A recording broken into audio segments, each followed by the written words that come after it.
ஹாய்ங்க. எல்லோருக்கும் வணக்கம். எல்லோரும் எப்படி இருக்கீங்க? நாங்கள் இங்கே ரொம்ப சூப்பராக இருக்கோம். மெனி லாங் டைமுக்கு அப்புறம் நான் ஒரு லாங் வீடியோ எடுத்திருக்கேன். இது பார்த்திங்கன்னா 1 டே கேக் ஆர்டர் தான். அதில் வெரைட்டியான கேக்ஸ் நான் பண்ணியிருக்கேன். என்னென்ன கேக்குன்னு வாங்க வீடியோக்குள்ளே போய் பார்த்து தெரிஞ்சுக்கலாம். இது ஒரு ஃபஸ்ட் பர்த்டே கேக் ஆர்டர். இதில் எனக்கு ரசமலாய் கேக் 1 கிலோவும், சாக்கோ ட்ரஃபிள் கேக் 2 கிலோவும், 1 கிலோ ப்ரௌனி, அப்புறம் 1/2 கிலோ ட்ரீம் கேக். ஒரே கஸ்டமர் இத்தனையும் ஆர்டர் பண்ணியிருந்தாங்க. அப்புறம் இது கூடவே பார்த்திங்கன்னா எனக்கு 1/2 கிலோ ஸ்ட்ராபெரி கேக்கும் இன்னொரு செகண்ட் பர்த்டே ஆர்டர் இன்னொரு ஆர்டரும் எனக்கு இருந்தது. இது பார்த்திங்கன்னா 10ஆம் தேதி தான் எனக்கு இந்த ஆர்டரை கேட்டிருந்தாங்க. ரெண்டுமே. இது நான் நாள் 9ஆம் தேதியே இதோட ஒர்க் எல்லாமே நான் ஸ்டார்ட் பண்ண ஆரம்பிச்சிட்டேன். முட்டை, மைதா இந்த ஐட்டம் எல்லாமே நான் ஃப்ரெஷ்ஷாக அப்பப்போ தான் நான் வாங்கிப்பேன். எனக்கு ஆர்டர் வர வர அதுக்கு ஏற்ற மாதிரி தான் நான் வாங்கிப்பேன். அதே மாதிரி எல்லா திங்ஸும் என் ஹஸ்பண்ட் அன்றைக்கி காலையில் தான் வாங்கிட்டு வந்து கொடுத்தாங்க. நான் ஒரு 9 o'clock போல் தான் நான் கேக் செய்ய ஸ்டார்ட் பண்ணேன். என் பசங்க 2 பேரையும் ஸ்கூலுக்கு அமுச்சிட்டு லன்ச் ஒர்க் எல்லாமே நான் முன்னாடியே முடித்து வச்சுட்டு தான் நான் கேக் செய்ய ஸ்டார்ட் பண்ணேன். ஃபஸ்ட்டு பார்த்திங்கன்னா 1 கிலோ ரசமலாய் கேக் நான் ரெடி பண்ணிக்கிட்டேன். இது 1/2 கிலோவாக 2 டின்னில் ஊற்றி எடுத்துக்கிட்டேன். ஏன்னா கொஞ்சம் ஹைட்டாக கிடைக்கணும் அப்படிங்கிறதுக்காக 2 டின்னிலையா ஊற்றி எடுத்துக்கிட்டேன். அப்புறம் பார்த்திங்கன்னா சாக்கோ ட்ரஃபிள் 2 கிலோ 2 டயராக கேட்டிருந்தாங்க. அதுக்கு ஒரு கிலோவாக நான் 2 பேட்சாக பிரித்து எடுத்துக்கிட்டேன். அப்போ தான் சாக்கோ ட்ரஃபிள் கொஞ்சமாவது பார்க்க ஹைட் கிடைக்கும்.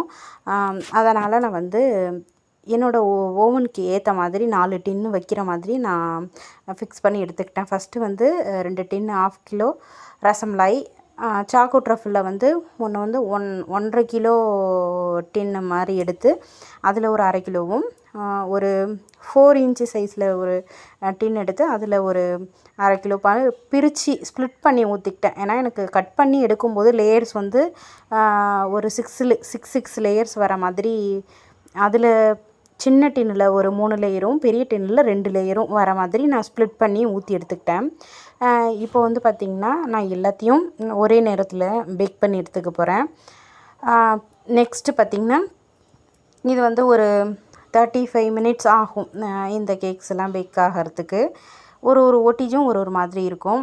நம்ம இது பேக் பண்ண விட்டாச்சு. நெக்ஸ்ட்டு ரசமலாய் செய்யலான்னு சொல்லி நான் எடுத்துகிட்டு வந்துட்டேன். 1 கேஜி கேக்குக்கு உண்டான ரசமலாய்க்கு நான் 1.5 லிட்டர் பால் எடுத்திருக்கேன். 1 கிலோ அந்த ரசகுல்லா செய்கிறதுக்கும் 1/2 லிட்டர் ரசமலாய் மில்க்கு செய்கிறதுக்கும் நான் எடுத்துக்கிட்டேன். நட்ஸ் பாதாம், முந்திரி, அப்புறம் பிஸ்தா, இது 3மே நான் கொஞ்சம் கொஞ்சம் எடுத்து கட் பண்ணி எடுத்து வச்சுக்கிறேன். ஒரு சைடு மில்க்கு ரெடி ஆகிட்டுருக்கு, பாதாம் மில்க்கு. இதில் ரசகுல்லா செய்கிறதுக்கு இந்த சைடு பால் கொதிச்சிட்ருக்கு. ரெடி பண்ணியிருக்கேன். ஒரு கொதி வரத்துக்கு முன்னாடி நம்ம வினிகர் ஆட் பண்ணிக்கிறேன். நான் லெமன் சேர்த்து செய்யலை. ஏன்னா எனக்கு லெமன் சேர்க்கும்போது அந்த ஒரு புளிப்பு அந்த டேஸ்ட் இருக்கிற மாதிரி ஒரு ஃபீல் ஆகும். அதனால் நான் வினிகர் யூஸ் பண்ணிக்கிறேன்.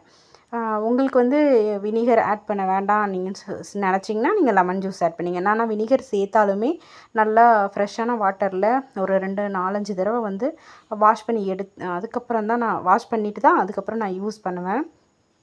இப்போ நான் ரசகுல்லாவுக்கு வடித்து எடுத்துக்கிறேன். இதை நம்ம நல்லா டைட்டாக கட்டி ஒரு கொஞ்சம் உயரமான இடத்துல வெயிட் வச்சு தொங்க விட்டுட்டோன்னா அதில் உள்ள தண்ணி எல்லாமே வடிஞ்சு வந்துடும்.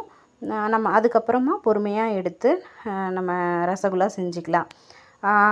இதுக்கப்புறம் நான் அதை ஷூட் பண்ண முடியல. நெக்ஸ்ட்டு நான் ரசமலாய் ஃபுல்லாகவே நான் ரெடி பண்ணி எடுத்து வச்சிட்டேன். இதில் பாதாம் மிக்ஸ் ஒரு ட்ராப்ஸ் அளவுக்கு நான் விட்டுருக்கேன். அந்த கலர் அப்புறம் அந்த டேஸ்ட் கொஞ்சம் நமக்கு நல்லா கிடைக்கும். இந்த சைட் பை சைடில் நான் 1 கிலோ ப்ரௌனியும் 2 பேட்சாக வச்சு 1/2 கிலோவாக ரெடி பண்ணி எடுத்து வச்சிட்டேன். கேக்குக்கு தேவையான ஸ்பாஞ்ச் எல்லாமே நான் ரெடி பண்ணி எடுத்து வச்சிட்டேன்.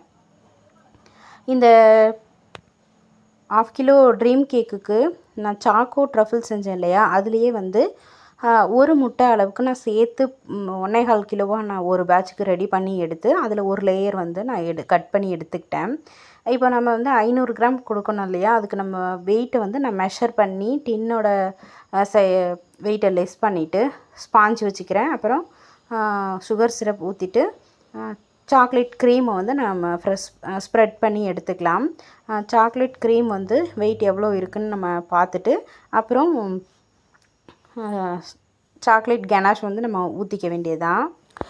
நான் இது கூடவே வந்து நட்ஸும் கட் பண்ணி எடுத்து வச்சுருக்கேன். பாதாம், முந்திரி, அப்புறம் கொஞ்சம் பிஸ்தா, இது எல்லாமே நான் வந்து கட் பண்ணி எடுத்து வச்சுருக்கேன். ஏன்னா அப்புறம் நம்ம ட்ரீம் கேக் சாப்பிடும்போது அதை ஒரு பைட்லேயும் நமக்கு வந்து அந்த நட்ஸ் வந்து கடிபடும்போது ரொம்பவே டேஸ்ட் வந்து ரொம்ப நல்லாயிருக்கும். அதில் நான் போட்டுட்டு நல்லா மிக்ஸ் பண்ணி எடுத்துக்கிட்டேன். இதை வந்து நம்ம ஃப்ரீசரில் ஒரு 1/2 அன் ஹவர் செட் பண்ணி எடுத்துட்டோன்னா மேலே வந்து இந்த சாக்லேட் லேயர் தின் லேயர் கொடுக்கறதுக்கு வந்து நமக்கு நல்லாயிருக்கும். அதுக்கப்புறம் பார்த்திங்கன்னா நான் சாக்கோ ட்ரஃபிள் கேக் செய்கிறதுக்கு வந்துட்டேன். இது வந்து சாக்லேட் க்ரீமும் நம்ம ரெடி பண்ணி எடுத்தாச்சு. இதெல்லாம் வந்து நான் டீட்டெயிலாக வீடியோ எடுக்க முடியல. எனக்கு வந்து வீடியோ எடுக்க நேரமும் இல்லை. ஏன்னா எனக்கு வந்து இது ஆர்டர்ஸ் வந்து வெரைட்டியான ஃப்ளேவர்ஸ் வந்து நிறைய இருக்கிறதுனால எனக்கு கண்டினியூவாக வீடியோ வந்து எடுக்க முடியல. நான் அங்கங்கே வந்து என்னால் முடிஞ்ச அளவுக்கு நான் கவர் பண்ணியிருக்கேன். இப்போது சாக்கோ ட்ரஃபிள் 2 கிலோ வந்து நான் ரெடி பண்ணி எடுத்து வச்சிட்டேன். இதை வந்து நான் இப்போ ஃப்ரிட்ஜில் கொண்டு போய் வச்சுட்டு அடுத்து ரசமலாய் கேக்கை வந்து அசம்பிள் பண்ணி வைக்கலான்னு சொல்லி வந்துட்டேன். ஏன்னா ஈவினிங் வந்து 4 மணிக்கு மேலே வந்து என் பசங்க வந்துடுவாங்க. அதுக்குள்ளே நான் வந்து இந்த வேலையெல்லாம் முடிச்சு வச்சிடணும். இப்போ வந்து ஒன்று ஒன்றா ரசமலாய் கேக்கையும் நான் அசம்பிள் பண்ண வந்துட்டேன். இப்போ பார்த்திங்கன்னா ஒரு லேயர் வச்சுட்டு அந்த ரசமலாய் வந்து கீழே விழாமல் இருக்கிறதுக்கு மேலே கொஞ்சம் க்ரீம் வச்சு ஃபில்லிங்ஸ் வச்சு எடுத்துக்கிறேன். இதே மாதிரி நம்ம எல்லா லேயர்ஸும் வச்சு எடுத்துக்க வேண்டியதான். நம்ம டோட்டலாக 6 லேயர்ஸ் வந்து வர மாதிரி நான் கட் பண்ணி எடுத்து வச்சுக்கிட்டேன். அப்போ தான் வந்து அவங்க கொடுத்த டிசைனில் நம்ம வந்து கரெக்டாக இது பண்ண முடியும். அதனால் இந்த மாதிரி நான் ஹைட்டாகவே கேக்கை ஐசிங் பண்ணி எடுத்துக்கிட்டேன், க்ரம் கோட்டிங். இப்போ வந்து சாக்லேட்டை வந்து நான் மெல்ட் பண்ணிவிட்டு மேலே வந்து அந்த ஒரு தின் லேயர் இருக்கும் இல்லையா, அதுக்கு வந்து ஸ்ப்ரெட் பண்ணி விட்டுக்கிறேன். இதை வந்து நம்ம தின் லேயராக தான் கொடுக்கணும். கொஞ்சம் ரொம்ப ரஃபாக கொடுத்தோன்னா அது உடைக்க முடியாது. அதுக்கு மேலே அந்த டாப் 5 லேயராக வரத்துக்கு கொக்கோ பவுடரை நான் ஃபுல்லாக ஸ்ப்ரெட் பண்ணி எடுத்துக்கிறேன். இப்போ ஃபுல்லாக அந்த டின் எல்லாமே க்ளீன் பண்ணிவிட்டு நம்ம இதை ஃப்ரிட்ஜில் வச்சிட வேண்டியதான். இது வந்து 9ஆம் தேதி முடிஞ்சிருச்சு. இப்போது நான் பண்ணுறது பார்த்திங்கன்னா 10ஆம் தேதி காலையில் 9 மணிக்கு வந்து டெலிவரி கேட்டிருந்தாங்க. நான் இப்போ வந்து ஒரு 5:30 இருக்கும் எழுந்திரிச்சு இந்த கேக்கை வந்து அசம்பிள் பண்ணி, ஏன்னா ஃபாண்டன்ட் ஒர்க் எல்லாமே நான் நைட்டு ரெடி பண்ணி எடுத்து வச்சிட்டேன். கேக்கை வந்து ஃபைனலாக ஒரு கோட்டிங் மேலே கொடுத்துட்டு டிசைனு இந்த ரஃபிள் டிசைன் போடணும். இதெல்லாம் வந்து என்னால் வீடியோ எடுக்க முடியல. ஏன்னா இப்போ கரண்ட்டு போயிடுச்சு. இருட்டில் வந்து சுத்தமாக ஒன்றுமே தெரியல. அதனால் என்னால் எடுக்க முடியல. இப்போ பார்த்திங்கன்னா இதுதான் காலையில் வந்து அதே ஃபஸ்ட் பர்த்டேக்கு காலையில் இந்த கேக்கு கேட்டிருந்தாங்க. மார்னிங் தான் மிச்சம் உள்ள எல்லா அந்த choco truffle, brownie, dream cake எல்லாமே ஈவினிங் அதே கஸ்டமர் ஈவினிங் வெட்டுற மாதிரி கேட்டிருந்தாங்க. இதை மட்டும் டோர் டெலிவரி கேட்டிருந்தாங்க. நம்ம அதை மட்டும் பண்ணி எடுத்துகிட்டு போய் டோர் டெலிவரி பண்ணிட்டு வந்தாச்சு. அதுக்கப்புறம் வந்து தான் நான் இது ஈவினிங் கொடுக்குற வேண்டிய அதே கஸ்டமரோட பர்த்டே கேக்கு. இதுவுமே அவங்க அனுப்பிச்ச பிக்சரில் எப்படி கேட்டிருந்தாங்களோ அதே மாதிரி சேம் பண்ணியாச்சு. இந்த கேக்கோட ஃபைனல் லுக்கு இப்படி தான் இருக்குது. எப்படி இருக்குன்னு மறக்காமல் கமெண்ட்ஸில் சொல்லுங்கள். ப்ரௌனி வந்து 60 பீஸாக போட்டு கேட்டாங்க எனக்கு 1 கிலோவை. அதே மாதிரி நம்ம 1 கிலோ வந்து 60 பீஸாக போட்டாச்சு. இது வந்து இன்னொரு அனதர் கஸ்டமருக்கு 1.5 கிலோ ஸ்ட்ராபெரி கேக்கு. அது வந்து சிம்பிளாக தான் கேட்டிருந்தாங்க. ஸ்டிக்கர் ஒர்க் மட்டும் நான் ரெடி பண்ணி எடுத்துக்கிட்டேன். ட்ரீம் கேக் எல்லாமே ஃபைனலாக ரெடி பண்ணி வச்சாச்சு. இந்த நாள் எனக்கு வந்து இப்படி தான் வெரைட்டியான ஆர்டர்ஸோடு போச்சு. இந்த காமிச்ச கேக்ஸ் எல்லாமே உங்களுக்கு பிடிச்சிருக்கான்னு கமெண்ட்ஸில் சொல்லுங்கள். வீடியோ பிடிச்சிருந்தா மறக்காமல் சப்ஸ்கிரைப் பண்ணி சப்போர்ட் பண்ணுங்கள்.